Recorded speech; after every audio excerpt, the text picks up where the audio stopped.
think that it's something that has been on the burner for some time now.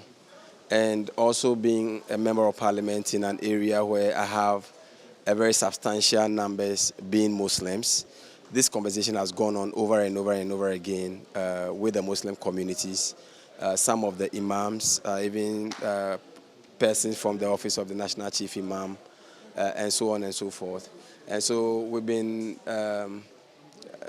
researching into the area for some time, except that, you know, Ghanaians generally have aversion sometimes for holidays because, I mean, employers would always have issues with additional holidays.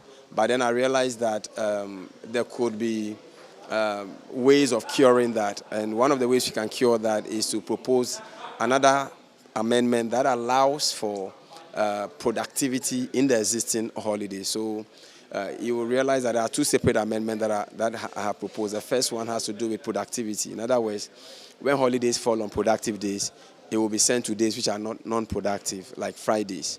And when holidays fall on weekends, it is marked as holiday.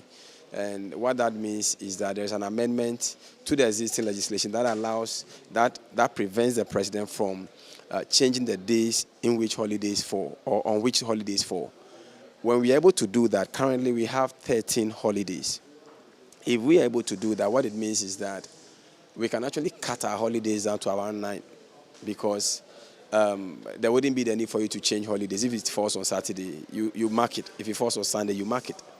And so that gives us a room to allow for additional 2 days holidays that can be used as Islamic holidays, just to bring more equity, religious diversity into the country. Because when you look at the mandatory 40 days, you know, Ramadan, it puts a lot of stress, you know, health stress on persons of Islamic faith, both young and old. And right after the end of that, we have the Eid al-Fitr, and then the following day they have to go back to work.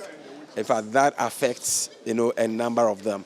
And that is why if you have a proposal that allows for a day before the Eid to be a holiday, and then the Eid also being a holiday, it gives them enough time to rest, to recuperate, so they can go back to work, you know, and be more effective in their workplaces. In the same way, if you look at the Eid Adha, in fact, by Islamic laws or by the Holy Quran, should be celebrated for like 3 days. So if you go to other countries, they have like 6 days, 16 days for some of these. But of course, Ghana is a secular state, but we have a lot of respect for religious diversity.